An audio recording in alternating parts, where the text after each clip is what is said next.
بسم اللہ الرحمن الرحیم۔ السلام علیکم۔ ہمارے چینل سچی کہانیوں میں خوش آمدید۔ کہانی سنانے سے پہلے نئے آنے والوں سے گزارش ہے کہ ہمارے چینل کو سبسکرائب کر دیں اور ہمارے ویڈیو کو سب سے پہلے دیکھنے کے لیے بیل آئیکن کو کلک کریں۔ یہ واقعہ دسمبر سن 1999 کا ہے، جو کہ میرے ایک دوست کے ساتھ پیش آیا۔ اس کا نام ذیشان ہے۔ آپ کو اسی کی زبانی سناتا ہوں۔ میں لاہور میں رہتا تھا اور ایک آئس کریم بنانے والی فیکٹری میں بطور اسٹور انچارج کام کرتا تھا۔ میں لاہور کا رہائشی نہیں تھا، لہٰذا کرائے پر رہتا تھا اور لاہور میں علامہ اقبال ٹاؤن میں نظام بلاک میں ایک فیملی کے ساتھ پینگ گیسٹ کے طور پر ٹھہرا ہوا تھا۔ میری ڈیوٹی شفٹ میں ہوتی تھی، یعنی صبح 8 سے شام 4 بجے اور دوسرے ہفتے شام 4 بجے سے رات 12 بجے تک۔ کمپنی کی گاڑی مجھے پک اینڈ ڈراپ دیتی تھی اور میرا pick and drop point main road Asif block stop تھا، جو کہ میری رہائش سے تقریباً 1 کلومیٹر دور تھا۔ میری رہائش جہاں تھی وہ علاقہ رات کو بہت سنسان ہوتا تھا۔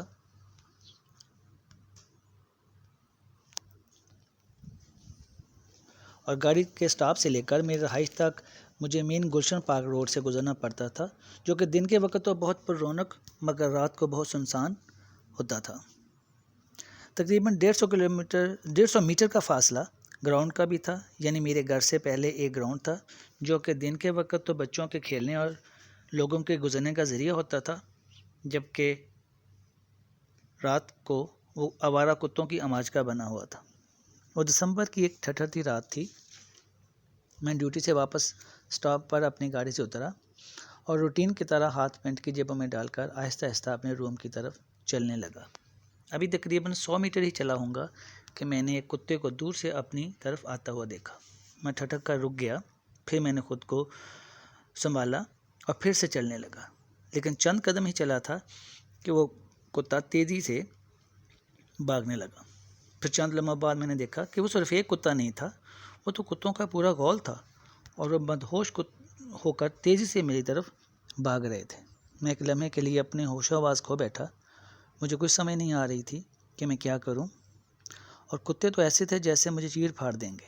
میں نے ارد گرد دیکھا، ایک طرف دکانیں تھیں اور دوسری طرف گھروں کے گیٹ جو کہ سب کے سب بند تھے۔ بند کیوں نہ ہوتے، رات کا 1 بجنے والا تھا۔ میں نے فوری طور پر اپنے سامنے والے گیٹ کو پھلانگنے کا فیصلہ کیا اور یہ بھی سوچ لیا کہ اگر مجھے کسی نے پکڑا تو میں فوراً اسے ساری صورتحال بتاؤں گا اور اس کے آگے ہاتھ جوڑ لوں گا۔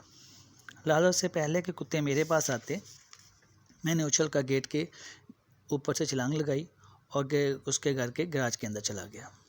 میں بہت ڈرا ہوا اور خوفزدہ تھا۔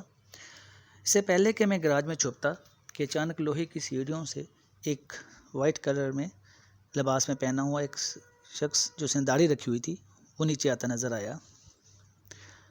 میں نے فوراً اس کے آگے ہاتھ جوڑ لیے اور تقریباً روتے ہوئے کہا کہ میں چور نہیں ہوں، ڈرا ہوا ہوں، خوفزدہ ہوں، میرے پیچھے کتے لگے ہوئے ہیں، مجھے کچھ سمجھ نہیں آ رہی تھی، میں نے آپ کے گھر میں چھلانگ لگا کر اپنی جان بچائی ہے۔ اس نے مجھے چپ ہونے کو کہا اور کہا کہ یہ شیطان ہیں اور تمہارے پیچھے پڑ گئے ہیں، میں ابھی ان کا بندوبست کرتا ہوں۔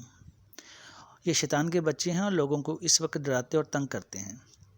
میں جو بہت ڈرا ہوا تھا اور خوفزدہ تھا، کوئی تھوڑا حوصلے میں آیا۔ ان صاحب نے مجھے دلاسا دیا اور پوچھا کہ میں کہاں رہتا ہوں۔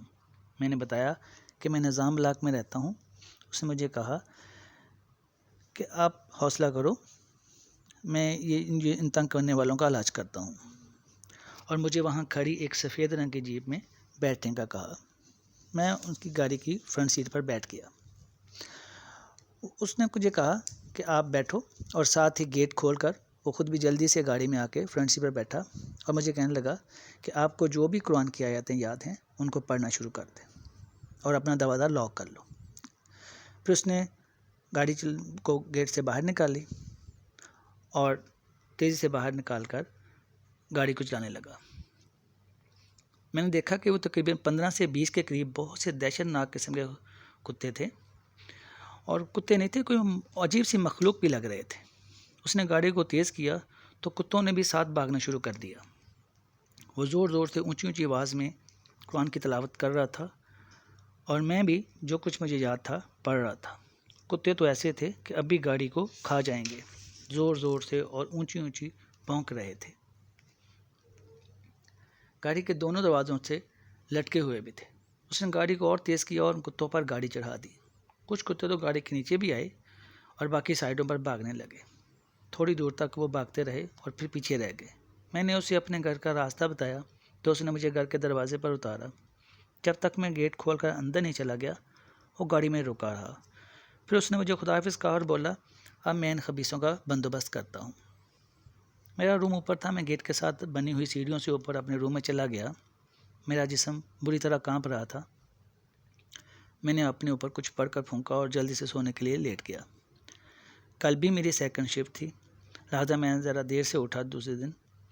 ناشتہ کرنے کے بعد میں باہر گراؤنڈ والی سائڈ پر آیا تو وہاں کچھ بھی نہ تھا، نہ کوئی کتا نظر آیا، نہ کچھ ایسی چیز۔ میں ایسے ایسے چلتا ہوا کل والے علاقے میں چلا گیا دوبارہ۔ میں نے دیکھا کہ وہاں گھر سارے ویسے کے ویسے تھے، لیکن وہ گھر نظر نہیں آ رہا تھا۔ میرے دل میں یہ تھا کہ میں اس نے کہا شریف آدمی کا شکریہ ادا کروں گا۔ میں نے 7 دکانوں والوں سے پوچھا کہ کوئی یہاں پر ایسے وائٹ کلر کا لباس پہنے ہوئے یا کوئی داڑھی رکھی ہوئی والا کوئی آدمی جس کا گھر ہے۔ انہوں نے کہا کہ یہ گھر تو بہت سارے ہیں مگر اس گھر میں ایسا کوئی بندہ نہیں جو آپ کہتے ہیں۔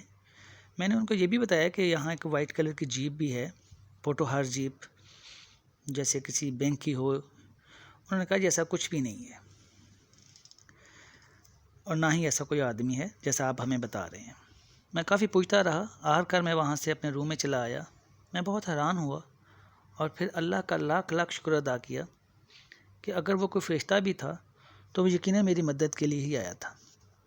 اس کے بعد جتنے دن بھی میں اس گھر میں رہا، سیکنڈ شفٹ میں رات کے وقت رکشہ ہی لیتا رہا، اور رکشہ بھی وہ جس کے دروازے ہوتے تھے۔ میں اپنے اللہ کا بہت شکر گزار ہوں کہ اس نے میری مدد کی۔ میں یہ واقعہ کبھی بھی نہیں بھول سکتا۔